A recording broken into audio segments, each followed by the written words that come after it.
हम लोग सर्वोच्च न्यायालय देखने का कोशिश करेंगे, जो कि एक भारतीय राज्य व्यवस्था का बहुत ही इम्पोर्टेंट चैप्टर माना जाता है। इसको हम लोग अच्छी तरह से देखने का कोशिश करेंगे और जितने भी सारे क्वेश्चन बनते हैं उनको हम लोग कवर करने का कोशिश करेंगे।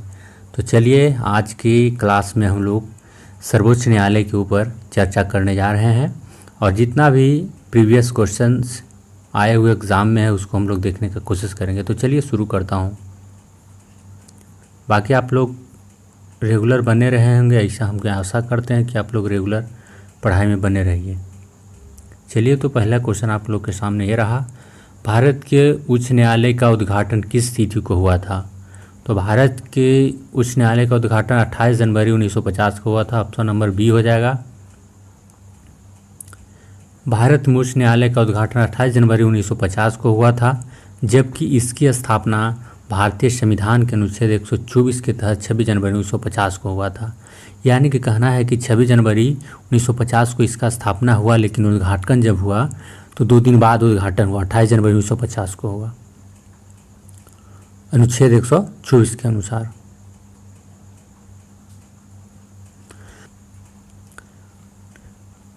भारत की सर्वोच्च न्यायालय की स्थापना हुई थी, तो इसमें से कौन सा होगा? तो इसमें से ऑप्शन नंबर डी हो जाएगा, भारतीय संविधान के द्वारा हुआ था भारतीय सर्वोच्च न्यायालय की स्थापना। भारत के उच्चतम न्यायालय में न्यायाधीशों की संख्या में वृद्धि करने की शक्ति किसमें निहित है? तो ये ऑप्शन नंबर बी हो जाएगा, संसद में निहित होता है। अगर न्यायालय में न्यायाधीशों की संख्या की बढ़ोतरी करना है तो संसद में निहित होता है। आइए इसको हम लोग डिटेल देखने की कोशिश करते हैं। भारतीय संविधान के अनुच्छेद 124 के में उच्चतम न्यायालय के गठन के संबंध में प्रावधान किया गया है, जिसमें यह कहा गया है कि उच्चतम न्यायालय में एक मुख्य न्यायाधीश तथा 7 अन्य न्यायाधीश होंगे तथा संसद समय समय पर विधि द्वारा न्यायाधीशों की संख्या का निर्धारण कर सकती है। तो आप ऊपर में देखा कि एक मुख्य न्यायाधीश और 7 अन्य न्यायाधीश की शुरुआत में जब बना था तब की बात है, कर सकती है। संसद ने न्यायाधीशों की संख्या को निर्धारित करने के लिए वर्ष 1956 में उच्चतम न्यायालय न्यायाधीशों की संख्या अधिनियम 1956 पारित किया और न्यायाधीशों की संख्या 10 मुख्य न्यायाधीश के अतिरिक्त बिना मुख्य न्यायाधीश के 10 न्यायाधीशों की संख्या बताई थी, कर दी। इस अधिनियम में संशोधन करके न्यायाधीशों की संख्या समय समय पर बढ़ाई गई। वर्तमान में उच्चतम न्यायालय में न्यायाधीशों की संख्या अधिकतम स्वीकृति संख्या मुख्य न्यायाधीशों के अतिरिक्त 33 है। यानी कि मुख्य न्यायाधीश को अगर ऐड किया जाए तो टोटल 34 न्यायाधीशों की संख्या है उच्चतम न्यायालय में।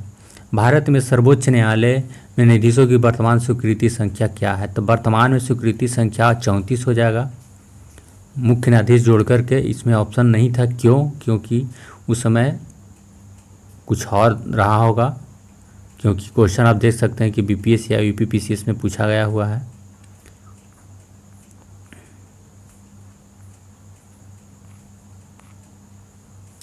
सर्वोच्च न्यायालय में एक मुख्य न्यायाधीश के अतिरिक्त कितने न्यायाधीश होते हैं?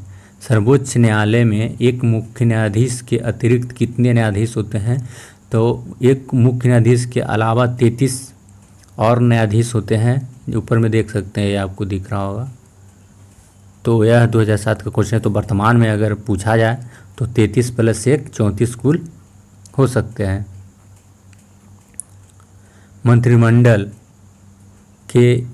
मंत्रिमंडल के फरवरी 2008 में लिए गए एक निर्णय के अनुसार सरकार उच्चतम न्यायालय में जजों की संख्या में वृद्धि करेगी। इस निर्णय के अंतर्गत भारत में मुख्य न्यायाधीश को छोड़कर उच्चतम न्यायालय में जजों की संख्या तब क्या होगी? तो ये देखिए, उस समय अगर वर्तमान में कहा जाए तो 33 + 1 34 होगा।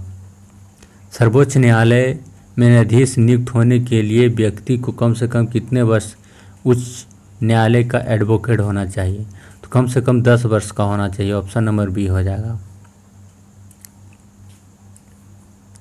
संविधान के अनुच्छेद 124 के तहत उच्चतम न्यायालय के न्यायाधीशों की नियुक्ति होती है। उच्चतम न्यायालय का प्रत्येक न्यायाधीश राष्ट्रपति द्वारा नियुक्त किया जाता है। राष्ट्रपति उच्चतम न्यायालय या उच्च न्यायालय के में किसी भी न्यायाधीश की नियुक्ति भारत के मुख्य न्यायाधीशों की राय के अनुरूप करेगा। अनुच्छेद 124 के 3 के अनुसार उच्चतम न्यायालय में न्यायाधीशों की नियुक्ति के लिए निम्नलिखित योग्यता होनी चाहिए। क्या क्या है? वह भारत का नागरिक होना चाहिए, एक या अधिक उच्च न्यायालय में का कम से कम 5 वर्ष तक न्यायाधीश रहा हो, एक या अधिक उच्च न्यायालय में कम से कम 10 वर्ष तक अधिवक्ता रहा हो, वह राष्ट्रपति की राय में पारंगत विधिवेत्ता हो। भारतीय सर्वोच्च न्यायालय में न्यायाधीशों की नियुक्ति कौन करता है? तो भारतीय सर्वोच्च न्यायालय में न्यायाधीशों की नियुक्ति राष्ट्रपति करता है। ऑप्शन नंबर बी होगा। सर्वोच्च न्यायालय के एक न्यायाधीश का त्यागपत्र संबोधित होगा, राष्ट्रपति को संबोधित करेगा। ऑप्शन नंबर ए हो जाएगा। भारतीय संविधान के अनुच्छेद 124 के 2 के परंतु के खंड क के अनुसार सर्वोच्च न्यायालय का कोई न्यायाधीश राष्ट्रपति को संबोधित अपने हस्ताक्षर सहित लेख त्याग पत्र द्वारा अपना पद त्याग सकता है। राष्ट्रपति अपने हस्ताक्षर और मुद्रा सहित अधरपत्र पत्र द्वारा उच्चतम न्यायालय के प्रत्येक न्यायाधीश की नियुक्ति करता है।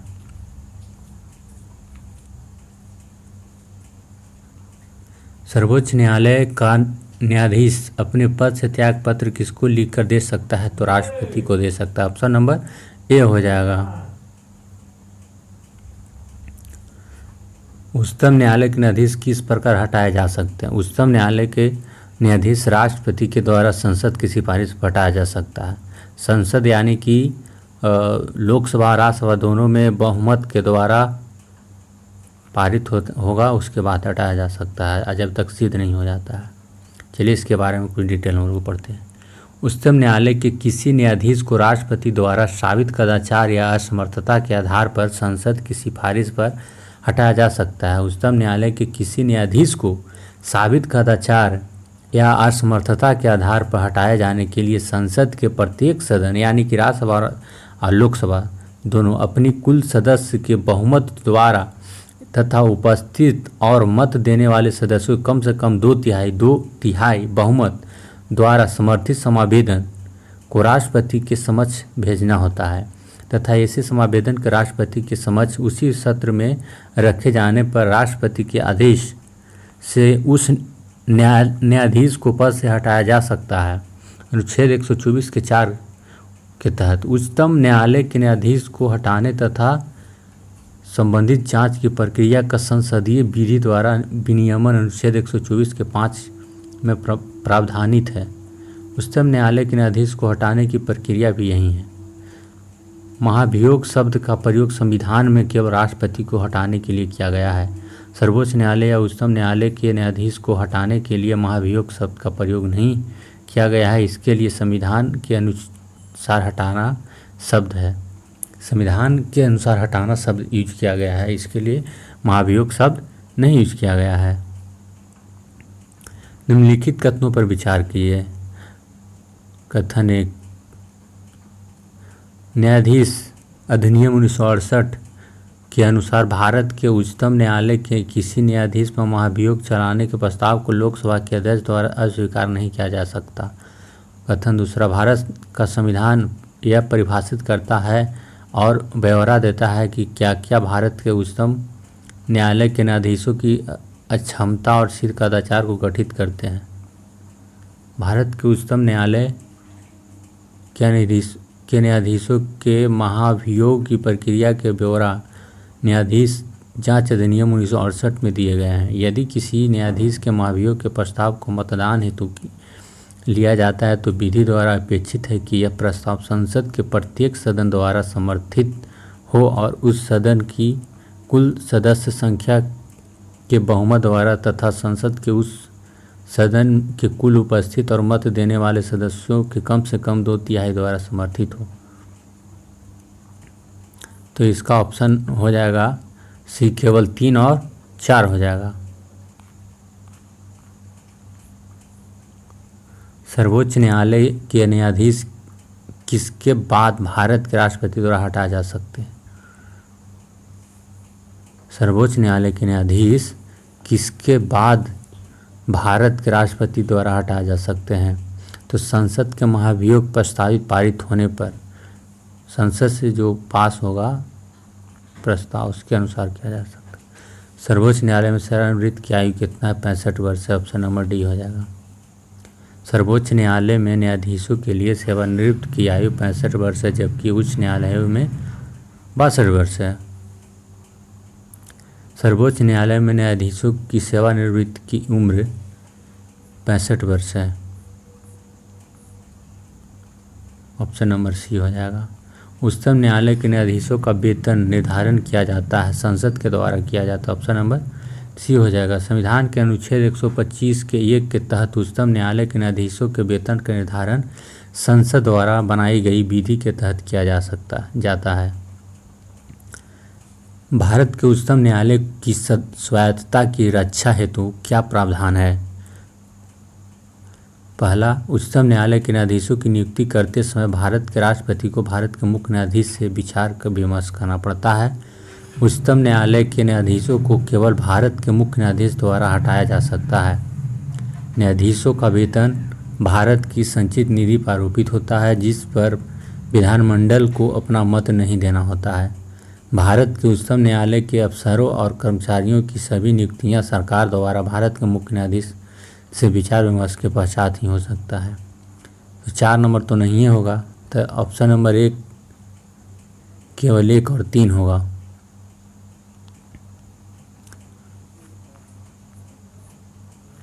निम्नलिखित कथनों पर विचार कीजिए।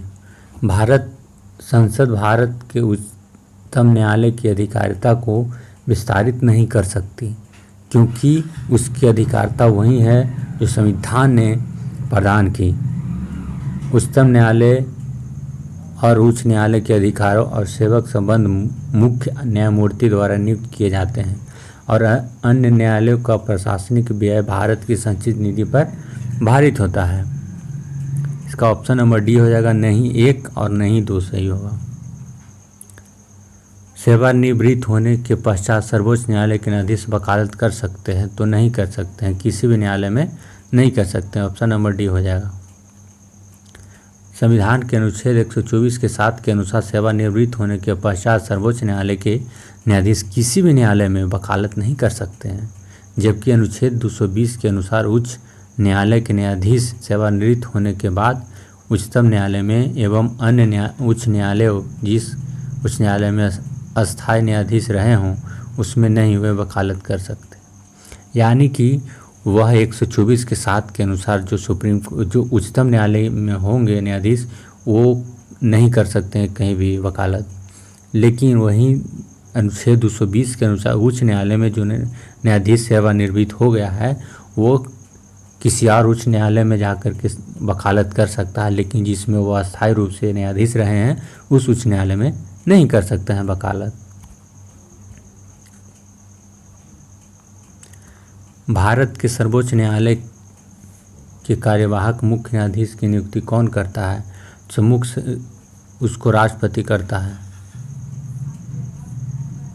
ऑप्शन नंबर सी हो जाएगा। अनुच्छेद 126 के अनुसार सर्वोच्च न्यायालय के कार्यवाहक मुख्य न्यायाधीश की नियुक्ति राष्ट्रपति द्वारा की जाती है। इसे तब किया जाता है जब मुख्य न्यायाधीश का पद रिक्त हो अथवा वो अपने कर्तव्यों का निर्वहन करने में असमर्थ हो। भारत के कार्यवाहक मुख्य न्यायाधीश की नियुक्ति कौन करता है? भारत के कार्यवाहक मुख्य न्यायाधीश की नियुक्ति कौन करता है? तो राष्ट्रपति करता है। कार्यवाहक यानी कि सिर्फ कार्य करने के लिए, अस्थायी रूप से नहीं है, अस्थायी रूप से कुछ क्षण के लिए ही किया जाता है। सर्वोच्च न्यायालय के न्यायाधीशों की नियुक्ति की जाती है राष्ट्रपति के द्वारा। सर्वोच्च न्यायालय के मुख्य न्यायाधीश से परामर्श लेकर। सर्वोच्च न्यायालय के मुख्य न्यायाधीश से कोलिजियन होता है, उसके द्वारा, उसमें कोलिजियन में 4 गो न्यायाधीश और होते हैं। सर्वोच्च न्यायालय के न्यायाधीशों की नियुक्ति भारतीय संविधान के अनुच्छेद 124 के 2 के तहत राष्ट्रपति द्वारा सर्वोच्च न्यायालय के और राज्य के उच्च न्यायालयों के ऐसे न्यायाधीश से परामर्श के पश्चात जिनसे राष्ट्रपति इस प्रयोजन के लिए परामर्श करना आवश्यक समझे की जाती है, परंतु मुख्य न्यायाधीश न्यायमूर्ति से भिन्न किसी न्यायाधीश की नियुक्ति की स्थिति में मुख्य न्यायमूर्ति से परामर्श आवश्यक है। वर्ष 1993 में दिए गए एक निर्णय में सर्वोच्च न्यायालय ने इस संबंध में मुख्य न्यायाधीश की सलाह सर्वोच्च न्यायालय के 2 अन्य वरिष्ठतम न्यायाधीशों के साथ संरचित कॉलेजियन की सलाह को राष्ट्रपति के लिए बाध्यकारी बना दिया। 1998 में मुख्य न्यायाधीशों की सलाह को व्याख्यात करते हुए मुख्य न्यायाधीश के सर्वोच्च न्यायालय के 4 अन्य वरिष्ठतम न्यायाधीशों के कॉलेजियम का परामर्श लिखित आवश्यक होने का निर्णय दिया गया। साथ ही राष्ट्रपति को इस अनुशंसा को पुनर्विचार हेतु सर्वोच्च न्यायालय को वापस भेजने की छूट दी गई, परंतु पुनर्विचार के बाद भी पुनः वही नाम प्रस्तावित किए जाने पर राष्ट्रपति उसे स्वीकृत करने के लिए बाध्य है। भारत के सर्वोच्च न्यायालय ने किस वर्ष न्यायाधीशों की नियुक्ति के लिए कॉलेजियम व्यवस्था की अपनाया था? तो 1993 में किया था। 1993 में ऑप्शन नंबर ए हो जाएगा। भारत के उच्चतम न्यायालय में जो 1993 से किया था। सर्वोच्च न्यायालय के उस मंडल में जो सर्वोच्च न्यायालय में जजों की नियुक्ति की अनुशंसा से संबंधित है, में सर्वोच्च न्यायालय के मुख्य न्यायाधीश के अतिरिक्त कुछ अन्य वरिष्ठ न्यायाधीश होते हैं। इससे अन्य न्यायाधीश जो इस मंडल के सदस्य होते हैं की संख्या 4 होती है। ऑप्शन नंबर बी हो जाएगा। कॉलेजियन प्रणाली के बारे में हम लोग निम्नलिखित कथनों पर विचार कीजिए। सुप्रीम कोर्ट कॉलेजियन एक 5 सदस्यीय निकाय है जिसकी अध्यक्षता भारत के मौजूद मुख्य न्यायाधीश CJI करते हैं और उस समय इसमें न्यायालय में कार्यरत 4 अन्य वरिष्ठ न्यायाधीश शामिल होते हैं। सही है। संसद ने विधि द्वारा कॉलेजियन प्रणाली का आरंभ किया है। उच्चतम न्यायालय और उच्च न्यायालय के न्यायाधीशों की नियुक्ति कॉलेजियन प्रणाली के माध्यम से ही की जाती है। कॉलेजियन प्रणाली की शुरुआत 1993 में न्यायाधीश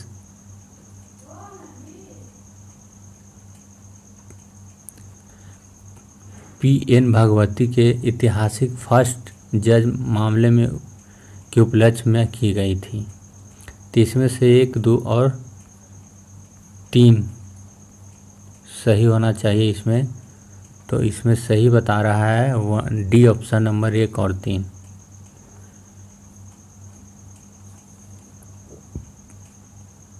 निम्नलिखित में से किसमें उच्चतर न्यायालयों के न्यायाधीशों की नियुक्ति में कार्यपालिका विधायिका और मुख्य न्यायाधीशों की भागीदारी की अनुशंसा की गई है? तो ऑप्शन नंबर सी हो जाएगा, द्वितीय प्रशासनिक सुधार आयोग। द्वितीय प्रशासनिक सुधार आयोग द्वारा उच्चतर न्यायाधीशों उच्चतम न्यायालय में उच्च न्यायालयों के न्यायाधीशों की नियुक्ति में कार्यपालिका विधायिका एवं मुख्य न्यायाधीश की भागीदारी की अनुशंसा की गई थी। इस आयोग का गठन 31 अगस्त 2005 को वीरप्पा मोइली की अध्यक्षता में किया गया था। भारत के सर्वोच्च न्यायालय में निम्नलिखित में से किस प्रकार के न्यायाधीश या न्यायाधीशों की नियुक्ति की जाती है? तदर्थ न्यायाधीश, अतिरिक्त न्यायाधीश। तदर्थ न्यायाधीश, पहला तदर्थ न्यायाधीश कथन हो जाएगा, दूसरा अतिरिक्त न्यायाधीश। तो इसमें एक सही और एक दूसरा गलत है। तदर्थ न्यायाधीश होता है। सर्वोच्च न्यायालय में तदर्थ न्यायाधीशों की नियुक्ति होती है जब न्यायालय के किसी सत्र के लिए न्यायाधीशों का कोरम नहीं होता है। तो तदर्थ की न्यायाधीशों की नियुक्ति होती है जब कोरम पूरा नहीं होता है। तो भारतीय संविधान में तदर्थ न्यायालयों की नियुक्ति का प्रावधान है। सर्वोच्च न्यायालय में तदर्थ का है जी, ऑप्शन नंबर ए। भारतीय नगर न्यायपालिका के संदर्भ में निम्नलिखित कथनों पर विचार कीजिए। भारत के राष्ट्रपति की पूर्वानुमति से भारत के मुख्य न्यायमूर्ति द्वारा उच्चतम न्यायालय से सेवानिवृत्त किसी न्यायाधीश को उच्चतम न्यायालय के न्यायाधीश के पद पर बैठने और कार्य करने हेतु बुलाया जा सकता है। भारत में किसी भी उच्च न्यायालय को अपने निर्णय के पुनरावलोकन की शक्ति प्राप्त है, जैसे कि उच्चतम न्यायालय के पास है। तो इसमें दोनों सही हो जाएगा। ऑप्शन नंबर सी सही हो जाएगा।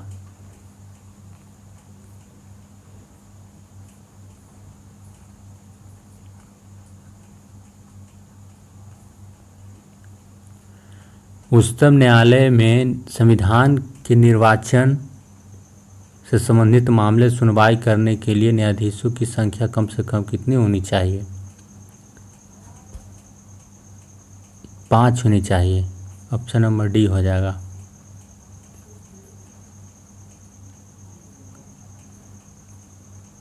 संविधान के निर्वाचन के बारे में विधि के सारवान प्रश्न से संबंधित वाद पर विचार करने के लिए उच्चतम न्यायालय के न्यायाधीश की संख्या कम से कम कितनी होनी चाहिए? 5 होना चाहिए। ऑप्शन नंबर ए हो जाएगा। केंद्र और राज्य के बीच होने वाले विवाद पर निर्णय करने के लिए भारत में उच्चतम न्यायालय की शक्ति किसके अंतर्गत आती है? तो मूल अधिकार के अंतर्गत आती है। ऑप्शन नंबर सी हो जाएगा। केंद्र और राज्यों के बीच विवाद को तय करने के लिए भारत के सर्वोच्च न्यायालय की शक्ति किस अधिकार क्षेत्र के अंतर्गत आती है? तो ऑप्शन नंबर डी हो जाएगा। मूल क्षेत्राधिकार के अंतर्गत आता है। उसके आगे हम लोग देखेंगे, क्योंकि ज़्यादा लंबा वीडियो हो जाने के कारण लोग इंटरेस्ट नहीं ले पाते हैं, तो इसके लिए हम लोग नेक्स्ट वीडियो में लाने की कोशिश किए हैं। तो आशा करता हूँ कि आप लोग बने रहिएगा। तो चलिए शुरू करता हूँ।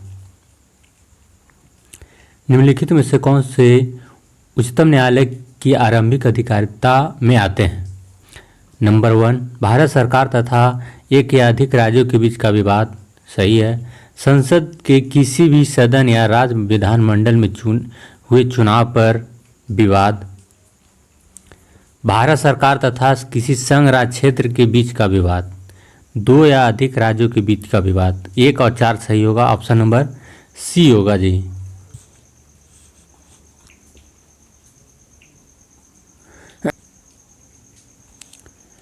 भारत के सर्वोच्च न्यायालय की शक्तियों के विषय में निम्नलिखित में से कौन सा कथन सही नहीं है?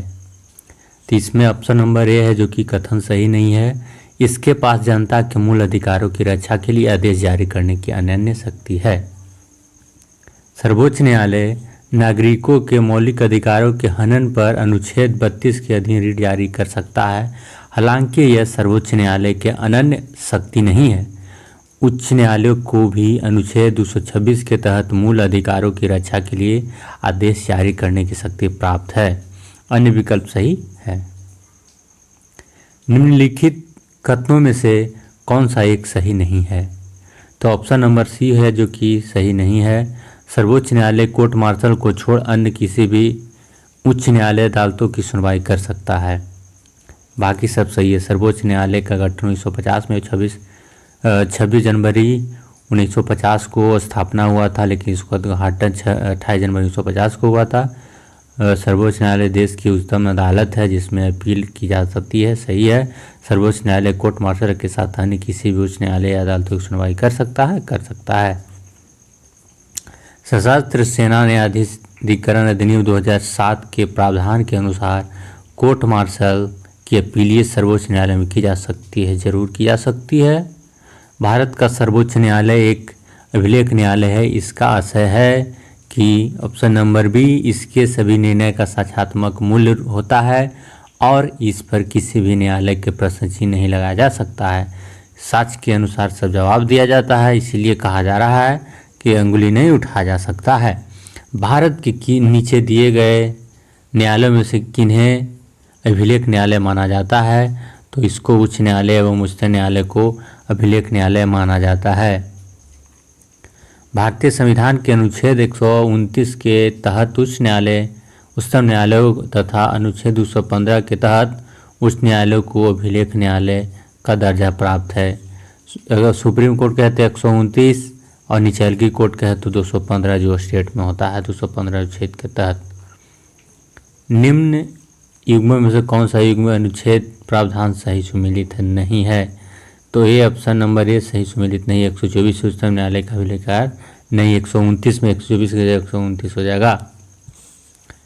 बाकी के सब सही। अनुच्छेद 143 के तहत उच्चतम न्यायालय का परामर्श शक्ति प्रदान है। 132 के तहत उच्चतम न्यायालय के अपीलीय अधिकारिता है। 136 के तहत उच्चतम न्यायालय के द्वारा अपील के लिए विशेष इजाज़त दिया गया है। 136 के तहत संविधान के अनुच्छेद 129 के अनुसार उच्चतम न्यायालय एक अभिलेख न्यायालय होगा और उसे अपने अवमान के लिए दंड देने की शक्ति सहित ऐसे न्यायालय की सभी शक्तियां होगी। अभिलेख न्यायालय का अर्थ है कि इसके सभी निर्णयों का साक्ष्यात्मक मूल्य होता है। अनुच्छेद 124 में उच्चतम न्यायालय की स्थापना और गठन प्रबंध संबंधित प्रावधान है। अन्य सभी अनुच्छेद एवं उनके प्रावधान युक्त सही है।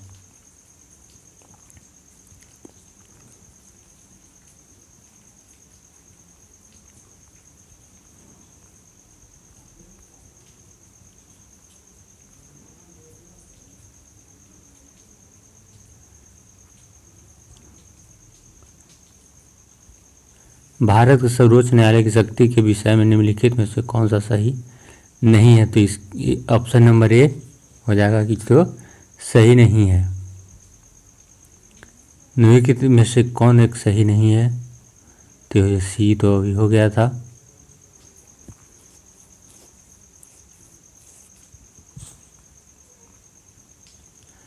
उच्चतम न्यायालय मामले की सुनवाई नई दिल्ली में करता है, परंतु किसी अन्य स्थान पर भी सुनवाई कर सकता है राष्ट्रपति के अनुमोदन पर। राष्ट्रपति अगर कहता है कि कहीं और कर सकते हैं तो कर सकता है। संविधान के अनुच्छेद 130 के अनुसार उच्चतम न्यायालय दिल्ली के में अथवा ऐसे अन्य स्थान या स्थानों में अंतर्विष्ट होगा जिन्हें भारत का मुख्य न्यायाधीश राष्ट्रपति के अनुमोदन से समय समय पर नियमित करे। इस प्रकार सही उत्तर ये होगा। निम्नलिखित में से किस बात में उच्चतम न्यायालय ने संविधान के मूल ढांचे का सिद्धांत प्रतिपादित किया था? तो केशवानंद भारती बनाम में ऑप्शन नंबर सी हो जाएगा। केशवानंद भारती बनाम केरल राज्य मामले 1973 में उच्चतम न्यायालय की 13 सदस्यीय संविधान पीठ ने संविधान के मूल ढांचे का सिद्धांत प्रतिपादन किया था। इस निर्णय में यद्यपि संविधान संशोधन की शक्ति की संसद की शक्ति को स्वीकार किया गया था, परंतु यह भी कहा गया कि अनुच्छेद 368 संसद को संविधान की मूल संरचना या सांचे ढांचे में परिवर्तन की शक्ति प्रदान नहीं करता है।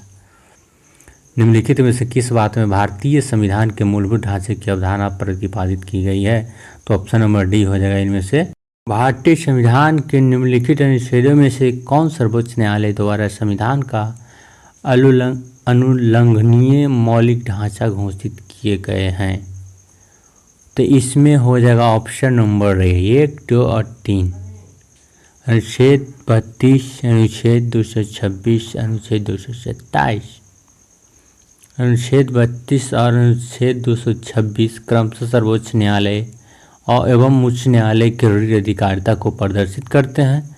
अनुच्छेद 227 उच्च न्यायालय के अधीनस्थ न्यायालय पर अधीनस्थ की शक्ति प्रदर्शित करता है। इन तीनों ही अनुच्छेदों को सर्वोच्च न्यायालय द्वारा अपने विभिन्न निर्णय में अनुल्लंघनीय मौलिक ढांचा घोषित किया गया है। भारत में संविधान की मूल संरचना ढांचा सिद्धांत का स्रोत है। न्यायिक व्याख्या।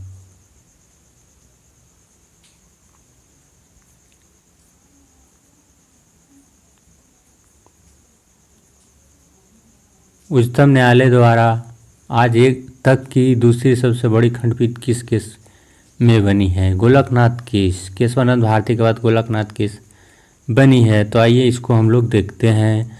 केशवानंद भारती केस 1973 में उच्च न्यायालय द्वारा अब तक की सबसे बड़ी खंडपीठ 13 न्यायाधीश का गठन किया गया था। उच्चतम न्यायालय द्वारा दूसरी सबसे बड़ी खंडपीठ 11 न्यायाधीश का गठन गोलकनाथ बनाम पंजाब राज्यपात 1967 में किया गया था।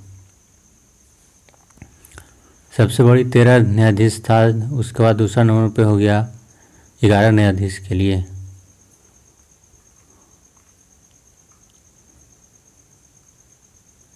निम्नलिखित में से किस बात में उच्चतम न्यायालय ने यह धारणा व्यक्त की कि मूल अधिकार व्यक्ति को जैसा उसे सबसे अच्छा लगे उस तरह अपनी जिंदगी को रूपरेखा तैयार करने के लिए सक्षम बनाते हैं?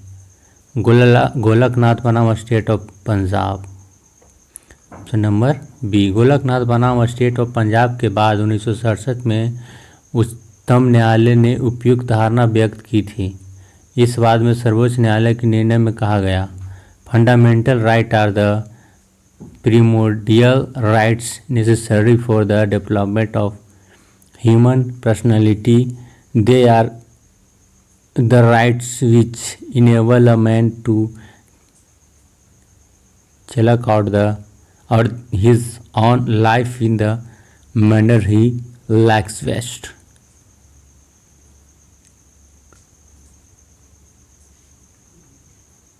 बाद एवं उस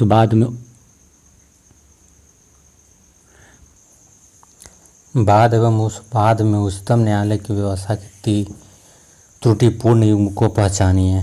तो ऑप्शन नंबर डी हो जाएगा। बेला बनर्जी, बाद विदेश यात्रा का अधिकार, दैहिक स्वतंत्रता,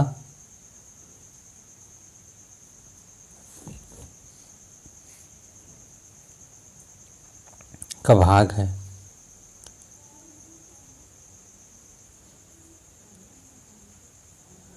निम्नलिखित कथनों पर विचार कर बताइए कि इनमें कौन एक सही है। यह मूल अपीलीय और परामर्श संबंधी क्षेत्राधिकार रखता है।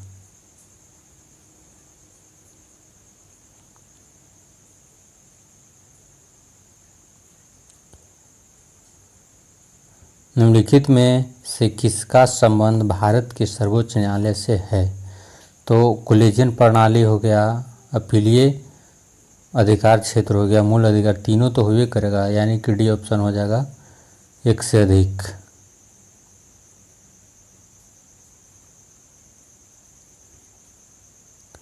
भारतीय संविधान का कौन सा अनुच्छेद संवैधानिक विवाद में सर्वोच्च न्यायालय के अपीलीय क्षेत्राधिकार से संबंधित है। तो अपीलीय अनुच्छेद 134 से को मिलाकर अनुच्छेद 132 को पढ़ना।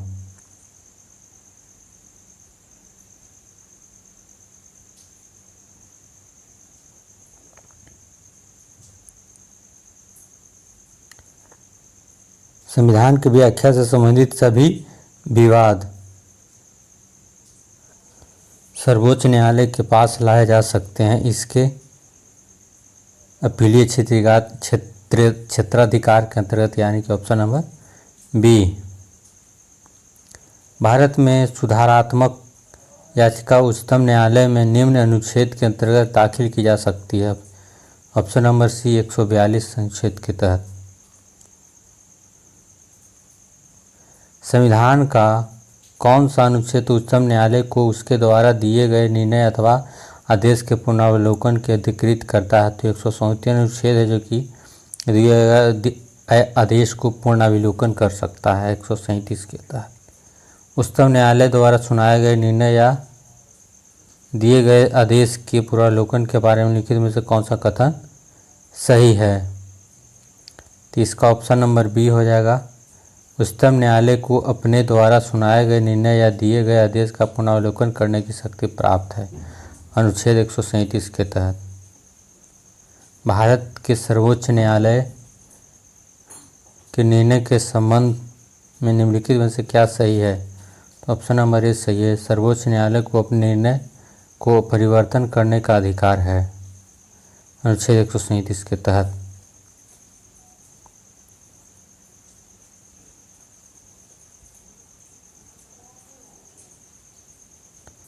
भारत के संविधान के संदर्भ में सामान्य विधियों में अंतर्विष्ट प्रतिषेध अथवा निर्वर्धन अथवा उपबंध अनुच्छेद 142 के अधीन संवैधानिक शक्तियों पर प्रतिषेध अथवा निर्वर्धन की तरह कार्य नहीं कर सकते। निम्नलिखित में कौन सा कथन एक अर्थ हो सकता है। तो ऑप्शन नंबर बी हो जाएगा। भारत का उच्च न्यायालय अपनी शक्तियों के प्रयोग में संसद द्वारा निर्मित विधियों के बाद नहीं होता। भारत में न्यायिक पुनरीक्षण का अर्थ है ए ऑप्शन नंबर विधियों और कार्यपालिका आदेशों का संवैधानिकता के विषय में प्रख्यापन करने का न्यायालय अधिकार है, न्यायपालिका का अधिकार है।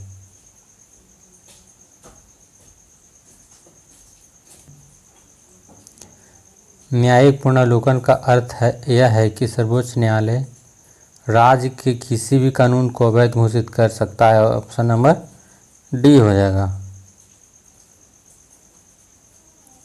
न्यायिक पुनर्वलोकन में न्यायालय को निम्नलिखित अधिकार है। यह कोई कानून या आदेश संविधान के विपरीत हो तो उसे असंवैधानिक घोषित करना, असंवैधानिक कर सकता है 137 अनुच्छेद के तहत।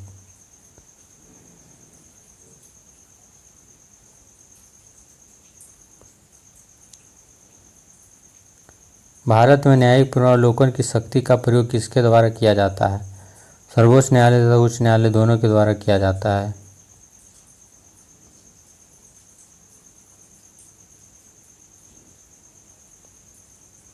न्यायिक पुनर्वलोकन प्रचलित है भारत यूएस से दोनों में, भारत और यूएस से दोनों में पुनर्वलोकन।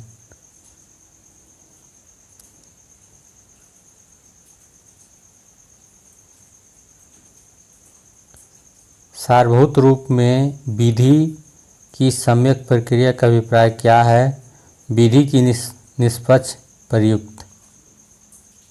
भारतीय संविधान में न्यायिक पुनर्वलोकन का आधार है विधि द्वारा स्थापित प्रक्रिया। Option number B. भारत में न्यायिक प्रणाली किस पर आधारित है? उपयुक्त में से कोई नहीं या एक से अधिक। ऑप्शन नंबर ई।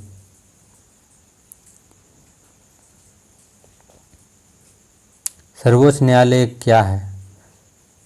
सर्वोच्च न्यायालय है जो कि एक मौलिक अधिकार का संरक्षण कर सकते हैं, संविधान का अंतिम विवेचक है, सिविल न्यायालय है, तो इसमें ऑप्शन नंबर ई हो जाएगा। संविधान की व्याख्या करने का अंतिम अधिकार किसको है? तो सर्वोच्च न्यायालय को। ऑप्शन नंबर डी हो जाएगा।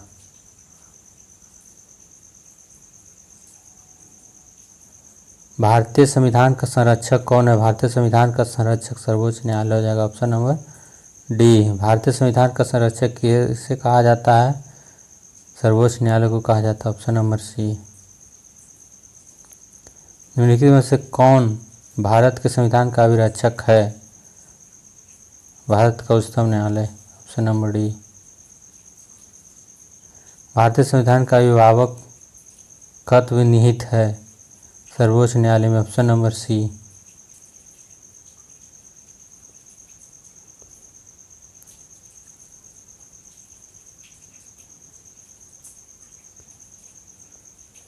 निम्नलिखित में से कौन से मामले उच्च न्यायालय और उच्चतम न्यायालय की अधिकारिता में आता है? निम्नलिखित में से कौन से मामले उच्च न्यायालय उच्चतम न्यायालय की अधिकारिता में आता है? तो ऑप्शन नंबर सी हो जाएगा, मूल अधिकारों का परिवर्तन।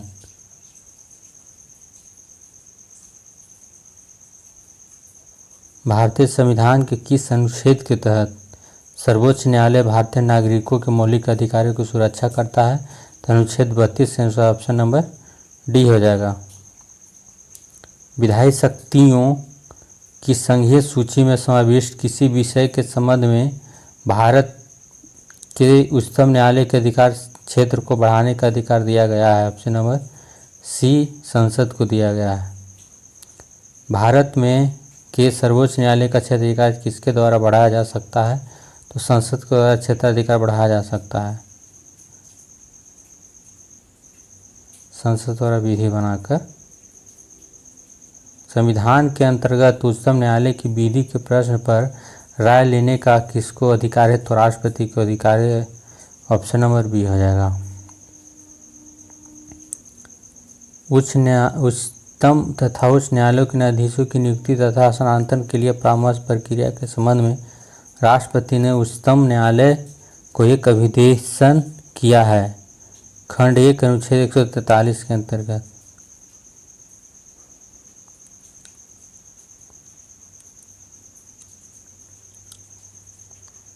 भारत के सर्वोच्च न्यायालय का परामर्श दात्री अधिकार से प्रयुक्त होता है कि वह सार्वजनिक महत्व के कानूनी या तथ्यात्मक मामले में राष्ट्रपति के परामर्श दे सकता है। जैसे आपके घर में आपके पिताजी हैं तो आपसे परामर्श लेते हैं, बड़े बेटे से परामर्श लेते हैं, वैसे ही भारत का उच्चतम न्यायालय कानून तथा या तथ्य के मामले में राष्ट्रपति को परामर्श देता है। तो हाँ दे सकता है जी। ऑप्शन नंबर बी, तभी जब वह इसे परामर्श के लिए कहता है। अगर राष्ट्रपति कहता है तो परामर्श दे सकते हैं। गुजरात में विधानसभा के चुनाव वर्ष 2002 में स्थगित करने के चुनाव आयोग के निर्णय की अधिमान्यता पर उच्चतम न्यायालय की राय जानने के लिए राष्ट्रपति ने उच्चतम न्यायालय से अनुरोध भारतीय संविधान का कौन से अनुच्छेद के अंतर्गत किया था? अनुच्छेद 143 के अंतर्गत ऑप्शन नंबर बी के तहत किया था। मैं भारत के संविधान के प्रति सच्चा विश्वास और सच्चे निष्ठा रखूंगा, भारत की संप्रभुता और अखंडता को बनाए रखूंगा, अपने पद के कर्तव्यों का निर्वहन करूंगा, संविधान और कानून की रक्षा करूंगा। यह शपथ ली जाती है भारत के मुख्य न्यायाधीश द्वारा। Option number B.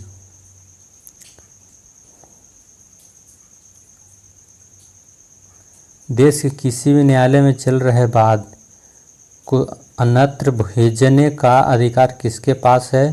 सर्वोच्च न्यायालय के पास है। Option number B.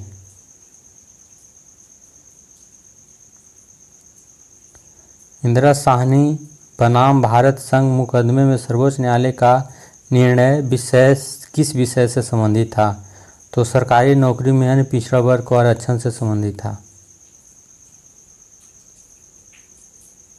हाल ही में उच्चतम न्यायालय के प्रवासी पंचायत निर्धारण अधिनियम 1983 को संविधान के किस अनुच्छेद के अंतर्गत केंद्र में के पावन कर्तव्य के उल्लंघन पर असंवैधानिक घोषित किया है?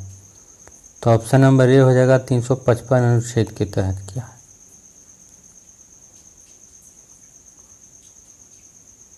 TDSAT के निर्णयों को चुनौती दी जा सकती है हाई कोर्ट तथा सुप्रीम कोर्ट में दी जा सकती है। सबसे कम आबादी के लिए भारत के मुख्य न्यायाधीश कौन थे? सबसे कम अवधि के लिए भारत के मुख्य न्यायाधीश कौन थे? तो कमल नारायण सिंह थे। ऑप्शन नंबर डी हो जाए, कमल नारायण सिंह, जो कि सबसे कम अवधि के लिए थे। भारत के उच्चतम न्यायालय के मुख्य न्यायमूर्ति का सही क्रम है एच.एल. दत्तू, टी.एस. ठाकुर, जगदीश सी खेहर।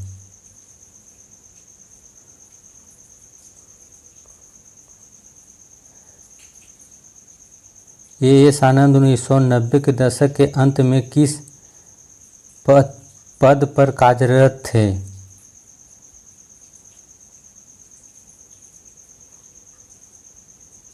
भारत के मुख्य न्यायाधीश पर कार्यरत थे। ऑप्शन नंबर बी हो जाएगा। फातिमा बीबी, जिनका हाल ही में ही निधन हो गया, वह भारत की पहली महिला क्या थी? तो सर्वोच्च न्यायालय की प्रथम महिला न्यायाधीश थी फातिमा बीबी, सर्वोच्च न्यायालय की प्रथम।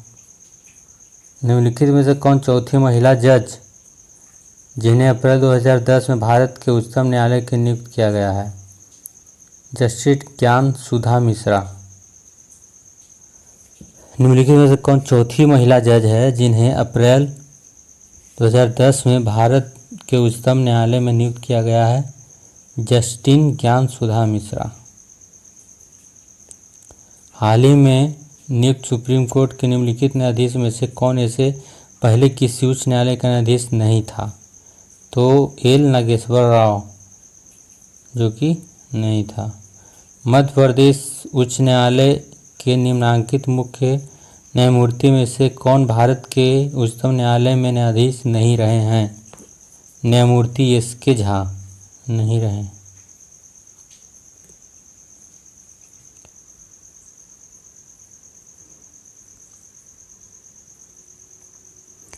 उच्चतम न्यायालय ने निम्नलिखित में से किस मामले में पाया कि केंद्रीय अन्वेषण शाखा एक पिंजराबंद तोता है? कोयला आवंटन घोटाले में समझाइए। समलैंगिकता संबंधी सर्वोच्च न्यायालय की निर्णय निम्नलिखित में से किससे संबंधित है? तो ऑप्शन नंबर है भाद संख्या की धारा 337 से है। किस कानून के अंतर्गत यह विहित है कि भारत के उच्चतम न्यायालय की संपूर्ण कार्यवाही अंग्रेजी भाषा में होगी। तो ऑप्शन नंबर डी है, भारत के संविधान के अनुच्छेद 348 में निहित है। तो यह समाप्त हुआ वीडियो यहीं, फिर मिलेंगे नेक्स्ट वीडियो में। फ़िलहाल के लिए जय हिंद दोस्तों। और यह वीडियो कैसा लगा, अगर अच्छा लगा तो आप इस चैनल को लाइक सब्सक्राइब एंड शेयर ज़रूर करिएगा। बाकी अपना राय कमेंट बॉक्स में ज़रूर लिखिएगा। मिलते हैं नेक्स्ट वीडियो में। फ़िलहाल के लिए जय हिंद दोस्तों।